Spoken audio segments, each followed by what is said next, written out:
അസ്സലാമു അലൈക്കും. Welcome back to Visal media. ഞാൻ ഫക്രുദ്ദീൻ പന്താവർ. ഇന്നലെ സോഷ്യൽ മീഡിയയിലൊക്കെ കണ്ടൊരു വാർത്തയുണ്ട്, കൊല്ലത്തുനിന്നൊരു വാർത്ത. ഒരു +1 പഠിക്കുന്ന അഫ്ര എന്ന് പേരുള്ള ഈ ഒരു പെൺകുട്ടി ഉമ്മ എന്തിനോ വഴക്ക് പറഞ്ഞത്രേ. വാർത്തയിൽ അങ്ങനെയുള്ളത്. ഉമ്മ വഴക്ക് പറഞ്ഞു. ഉമ്മ വഴക്ക് പറഞ്ഞത് ഈ കുട്ടിക്ക് വല്ലാതെ വിഷമമുണ്ടാക്കി, സഹിച്ചില്ല.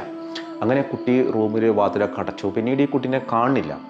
അങ്ങനെ അപ്പോൾ കുട്ടി റൂമിൻ്റെ ഉള്ളിലുണ്ട് എന്ന് മനസ്സിലായി. റൂം ഉള്ളിൽ നിന്ന് അടച്ചതാണ്. അങ്ങനെ തുറന്ന് വേഗം കാണുന്നൊരു കാഴ്ച ഉമ്മാക്കുപ്പാക്കും സഹിക്കാൻ പറ്റാത്തൊരു കാഴ്ചയാണ്.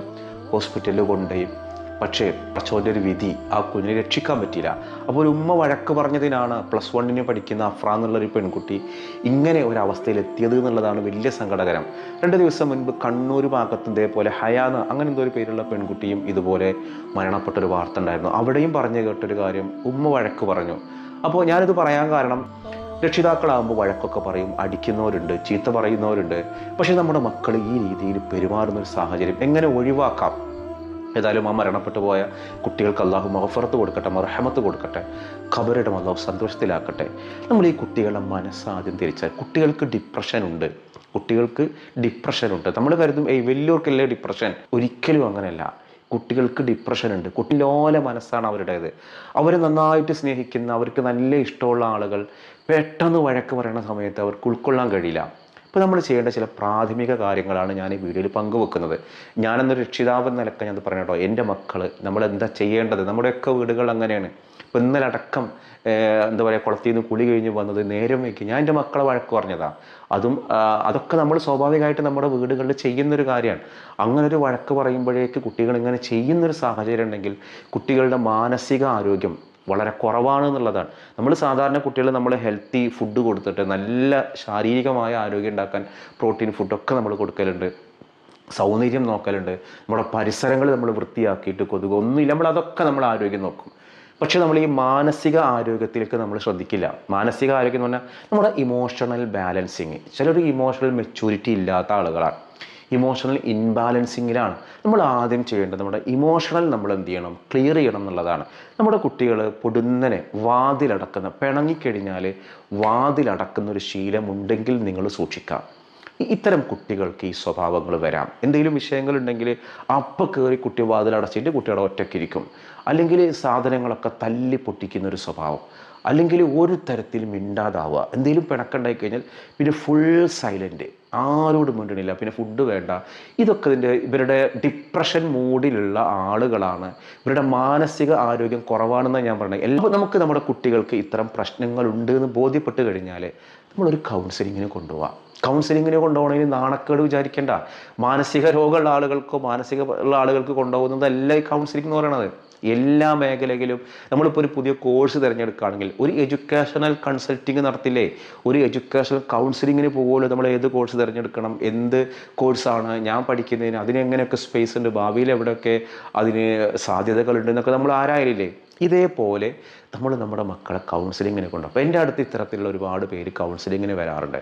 പലരും തല മറിഞ്ഞിട്ടാണ് വരിക. തുടക്കത്തിലൊക്കെ വരികയാണെങ്കിൽ വേഗത്തിൽ രക്ഷിച്ചെടുക്കാം. ഇത് കുട്ടികൾ കയ്യിൽ നിന്ന് പോയൊരു സാഹചര്യം ഉണ്ടാവുക. അപ്പോൾ അത്തരം സാഹചര്യത്തിലേക്ക് കാത്തു നിൽക്കാതെ നമ്മുടെ മക്കൾക്ക് എന്ത് പ്രശ്നങ്ങളുണ്ടെങ്കിലും അതൊരു കൗൺസിലിങ്ങിന് പോയാൽ അവിടെ കൊടുക്കുന്നൊരു മൈൻഡ് തെറാപ്പികളുണ്ട്. അത് ഈ മക്കൾക്ക് വളരെ വലിയൊരു മാനസിക കരുത്ത് നൽകും. ഈ കുട്ടികൾ സത്യത്തിൽ ഇതൊക്കെ പേടിപ്പിക്കാൻ വേണ്ടി ചെയ്യുന്നതാണ്. ആരോടുള്ളൊരു വിരോധം തീർക്കാൻ, ഇഷ്ടപ്പെട്ടവരോടുള്ളൊരു വിരോധമോ ദേഷ്യമൊക്കെ തീർക്കാനാണ്. ഇപ്പോൾ ഒരു കാസർഗോഡ് ഭാഗത്ത് എവിടെയോ ഒരു പെൺകുട്ടി ഇതേ രീതിയിൽ മരണപ്പെട്ടത്, അവരുടെ മരണമൊഴിയിലും പോലും ഉണ്ടായിരുന്നത്, എന്നെ രക്ഷിക്ക്, ഞാനത് ദേഷ്യം പിടിച്ച് വാപ്പാനെ പേടിപ്പിക്കാൻ വേണ്ടി ഞാൻ ചെയ്തതാണ്, അത്രയും വേദനയാണ്, കഴിച്ച സാധനം കഴിക്കാൻ പാടില്ലാത്തതാണ്, അത് നേരെ ആമാശത്തേക്കല്ല പോവുക, അത് നമ്മുടെ കരളിനെയാണ് തകർക്കുന്നത്. ആ വേദനക്കിടയിലും ആ പെൺകുട്ടി രക്ഷിക്കാൻ വേണ്ടി കേണു പറഞ്ഞു. വാപ്പ രക്ഷിക്കാൻ തയ്യാറാണ്, എത്ര ലക്ഷങ്ങൾ മുടക്കിയിട്ടും വൃക്ക വരെ മാറ്റിവെക്കുക. പക്ഷേ പടച്ചോൻ്റെ കിതാബിലൊരു ആയുസിൻ്റെ ഒരു പുസ്തകം ഉണ്ടല്ലോ, ആ പുസ്തകത്തിൽ ആയുസ് തീർക്കുകയാണ് നമ്മൾ. അപ്പോൾ ഇത് ആരെയോ പേടിപ്പിക്കാൻ വേണ്ടിയൊക്കെ ചെയ്യുന്നതാണ്. അങ്ങനത്തെ ഒരു നിമിഷത്തിൽ ഡിപ്രഷൻ മുറിയിൽ ചെയ്യുന്നതായിരിക്കും. നമ്മുടെ കുട്ടികൾക്ക് മാനസിക ആരോഗ്യം വളർത്താൻ നന്നായിട്ട് നല്ല ഫുഡുകൾ, നമ്മൾ കുറേ ചിക്കനും മറ്റും കാര്യങ്ങളും മാത്രമല്ല, ഹെൽത്തി ഫുഡുകൾ കൊടുക്കുന്നതോടൊപ്പം ഒന്ന് തുറന്ന് സംസാരിക്കുക. അൺകണ്ടീഷണൽ ലവ്, നമ്മൾ എന്തെങ്കിലും കാര്യം ചെയ്താൽ സ്നേഹിക്കുക, അങ്ങനെയല്ല. നമ്മളിതൊക്കെ ചെയ്ത് പഠിച്ചാൽ ഉഷാറ്, അങ്ങനെയല്ല, നമ്മുടെ മക്കളുടെ കയ്യിൽ പിഴവുണ്ടെങ്കിലും നമ്മുടെ മക്കളുടെ കയ്യിൽ തെറ്റുണ്ടെങ്കിലും അൺകണ്ടീഷണൽ ലവ് നമ്മൾ കൊടുക്കണം. റസൂലുള്ളാഹിൻ്റെ റഹ്മത്ത് അങ്ങനെയല്ലേ? റസൂലുള്ളാഹിനോട് മോശം ചെയ്ത ഒരാളോട് മാത്രം വിരോധമോ അല്ലെങ്കിൽ ഇഷ്ടം ചെയ്ത ആളുടെ സ്നേഹം, അങ്ങനെയല്ല. ഹബീബായ നബി എല്ലാവരോടും സ്നേഹമാണ്, റഹ്മത്താണ്. ആ റഹ്മത്താണ് നമ്മുടെ സ്വഭാവത്തിൽ നമ്മൾ കൊണ്ടുവരേണ്ടത്. അപ്പോൾ നമ്മുടെ മക്കളോട് നമുക്കൊരു അൺകണ്ടീഷണൽ ലവ് ഉണ്ടാക്കാൻ കഴിഞ്ഞാൽ, മക്കളോട് തുറന്ന് സംസാരിക്കാൻ കഴിയും. അതിന് വാപ്പയും ഉമ്മയും എന്താവണം? അത്തരത്തിലൊരു അവസ്ഥയിലെത്തണം. എന്തുണ്ടെങ്കിലും മക്കളെ വഴക്ക് പറയുന്ന, കുറ്റപ്പെടുത്തുന്ന ഒരു പ്രകൃതം ഉണ്ടാവരുത്. അങ്ങനെ കുറ്റപ്പെടുത്തുന്ന ഒരു പ്രകൃതം നിങ്ങൾ നോക്കിക്കോ. രക്ഷിതാക്കൾ ഈ വീഡിയോ കാണുന്നുണ്ടെങ്കിൽ, ഞാൻ എൻ്റെ മക്കളെപ്പോഴും കുറ്റപ്പെടുത്തിയിട്ടാണോ സംസാരിക്കലുണ്ട്. കുറ്റപ്പെടുത്താൻ വേണ്ടി മാത്രമാണോ? അവരെ അപ്രിഷ്യേറ്റ് ചെയ്യേണ്ടതാണെങ്കിൽ ചെയ്യണം, അവരെ ശാസിക്കേണ്ടതാണെങ്കിൽ ശാസിക്കണം. പക്ഷെ അത് കുറ്റപ്പെടുത്തിയിട്ടാവരുത്. കുറ്റപ്പെടുത്തലും ശാസിക്കലും തമ്മിൽ വ്യത്യാസമുണ്ട്. സ്കൂളിൽ നിന്ന് കുട്ടി നേരം വൈകി വന്നു, അല്ലെങ്കിൽ കുട്ടിയുടെ ട്യൂഷനിലെ മാർക്ക് കുറഞ്ഞു, നമുക്ക് മാർക്ക് കുറഞ്ഞ ശാസിക്കാം, എനിക്ക് എന്തിൻ്റെ കുറവാണ് അതാണ്. പക്ഷെ കുറ്റപ്പെടുത്തുന്ന സ്വഭാവം, ആ ട്യൂണ് വേറെയാണെന്ന് മക്കൾക്ക് മനസ്സിലാവും. എനിക്ക് പോയി ചത്തുടയ്ക്കുക, കുറേ തിന്ന് അങ്ങനെ തൂറി നടക്കുകയാണ്, പഠിക്കണില്ല, അതിനൊക്കെ പഠിപ്പിക്കണ നേരം ഇതൊരു കുറ്റപ്പെടുത്തലാണ്. ഇത് കുട്ടിയുടെ ഒരു ഉപകാരം അല്ലെങ്കിൽ ഗുണം ഉദ്ദേശിച്ച് ചെയ്യുന്നൊരു കാര്യമല്ല. ഇത് ഉള്ളിലുള്ള ഇമോഷൻസ്, ദേഷ്യം തീർക്കണം.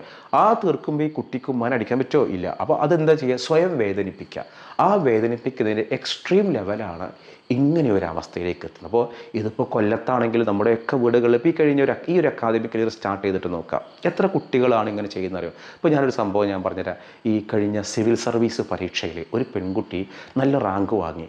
ആ റാങ്ക് വാങ്ങിയിട്ട് എല്ലാവരും അവരെന്ത് ചെയ്തു? അപ്രിഷ്യേറ്റ് ചെയ്തു. MLA വന്നു, ഒരുപാട് അവാർഡുകളും, അതായത് അവർ പുരസ്കാരങ്ങളും പൊന്നാടാനിക്കലൊക്കെ നടന്നു. സത്യത്തിൽ ഈ കുട്ടി സിവിൽ സർവീസ് പരീക്ഷയിൽ വിജയിച്ചിട്ടില്ല. പക്ഷേ ഇല്ലാത്തൊരു റാങ്ക് ലിസ്റ്റ് ഉണ്ടാക്കിയിട്ട് എൻ്റെ പേര് പത്രത്തിലൊക്കെ വന്നു എന്നുള്ളതാണ്. എന്നിട്ട് ഭയങ്കരമായിട്ട് സ്വീകരണമൊക്കെ കൊടുത്തു. അപ്പം പിന്നീട് എന്ത് ചെയ്തു? ഇതിൻ്റെ കള്ളക്കളികൾ പൊളിയാൻ തുടങ്ങി. കള്ളക്കളികൾ പൊളിഞ്ഞപ്പോൾ ഈ 25 വയസ്സുള്ള ഒരു സ്ത്രീയാണ്. കഴിഞ്ഞ ദിവസം നമ്മുടെ നാട്ടിൽ നടന്നൊരു സംഭവമാണ്. അവർ ജീവനൊടുക്കി. അപ്പം എന്താണ്? എല്ലാവരും എൻ്റെ കുട്ടി സിവിൽ സർവീസിൽ കണ്ടില്ല, റാങ്ക് വാങ്ങി, റാങ്ക് ലിസ്റ്റിൽ വന്നു. നീറ്റിൽ മാർക്ക് കുറഞ്ഞതിന് കഴിഞ്ഞ ദിവസം ഒരു കുട്ടി വെള്ളത്തിൽ ചാടിയത്, ഏതോ ഒരു ഡ്രൈവർ കണ്ടത് കൊണ്ട് രക്ഷപ്പെട്ടു. അപ്പോൾ ഇതൊക്കെ കഴിഞ്ഞൊരു അക്കാദമിക് ഇയർ നോക്കുമ്പോൾ ഇഷ്ടംപോലെ കുട്ടികൾ, കൗമാരക്കാർക്കിടയിൽ ഇത് വർദ്ധിച്ചു വരുന്നുണ്ട്. മാനസിക ആരോഗ്യത്തിൻ്റെ ഒരു കുറവാണ്. നമ്മുടെ കുട്ടികൾക്ക് അത് കൊടുക്കാൻ നമ്മൾ കുറ്റപ്പെടുത്താതിരിക്കുക, വഴക്ക് പറയുമ്പോൾ ശാസിക്കുക നല്ലതാണ്. കുട്ടികളുടെ കയ്യിൽ ഒരു പിഴവുണ്ടാകുമ്പോൾ ശാസിക്കണം. ശിക്ഷിക്കലല്ല, ശിക്ഷണമാണ് വേണ്ടത്. പിന്നെ കുട്ടികളെ കമ്പയർ ചെയ്യരുത്. മറ്റവൻ അങ്ങനെ, ഇവരിങ്ങനെ, ഇവരെ കണ്ടില്ല, ആ കുടുംബത്തെ ആളെ കണ്ടില്ലേ, അങ്ങനെ ഒരിക്കലും കമ്പയർ ചെയ്യുന്നത് കൊണ്ട് പ്രത്യേകിച്ചൊരു റിസൾട്ടൊന്നുമില്ല. പിന്നെ എന്ത് പ്രയാസങ്ങളിലും അതിജീവിപ്പിക്കുന്ന ഒരു ശീലം നമ്മൾ ചെറുപ്പത്തിൽ ഉണ്ടാക്കണം. മക്കളായിട്ട് പുറത്തു പോകണം, പ്രയാസങ്ങൾ മക്കളെ അറിയിക്കണം, നന്നായിട്ട് കമ്മ്യൂണിക്കേഷൻ നന്നാക്കണം. ഇതൊക്കെ സാധാരണ ചെയ്യുന്ന കാര്യങ്ങളാണ്. പിന്നെ അപ്പോൾ ഈ വീഡിയോ നിങ്ങൾക്ക് ഉപകാരപ്പെട്ടെങ്കിൽ നിങ്ങൾ ഷെയർ ചെയ്യാൻ മറക്കരുത്. ഞാനിന്ന് ചോദിക്കുന്ന ഒരു ചോദ്യം, ഇന്ന് വേൾഡ് കപ്പിൻ്റെ ഫൈനൽ മത്സരം നടക്കാൻ പോവാണ്. ഇന്ന് അർജൻറ്റീനയും സ്പെയിനും തമ്മിലാണ് മത്സരം. ആര് ജയിക്കണം എന്നാണ് നിങ്ങളുടെ ആഗ്രഹം എന്നുള്ളതാണ് എൻ്റെ ചോദ്യം. ആര് ജയിക്കണം എന്നാണ് നിങ്ങളുടെ ആഗ്രഹം? ചില ആൾക്കാർ പറയുന്നു അർജൻറ്റീന ഇസ്രയേലിനെ സപ്പോർട്ട് ചെയ്യുന്ന ആളുകളാണ്, സ്പെയിന് ഗസക്കാരെ സപ്പോർട്ട് ചെയ്യുന്ന അങ്ങനെ ഇതിനൊരു പൊളിറ്റിക്സ് കൊണ്ടുവന്ന ആളുകളൊക്കെ ഉണ്ട്. ഏറ്റവും അധികം ഇസ്രയേൽ കഴിഞ്ഞാൽ ഏറ്റവും അധികം ജൂതന്മാരുള്ളൊരു നാടാണ് അർജൻറ്റീന എന്നുള്ളത്. അപ്പോൾ അതേപോലെ സ്പെയിനും തുടക്കകാലത്തൊക്കെ ഇസ്രായേൽ അംഗീകരിച്ച് സപ്പോർട്ട് ചെയ്ത രാജ്യമാണ്. പൊളിറ്റിക്സ് എന്താവട്ടെ, നമ്മളിവിടെ നോക്കുന്നത് ഫുട്ബോളിലേക്കാണ്.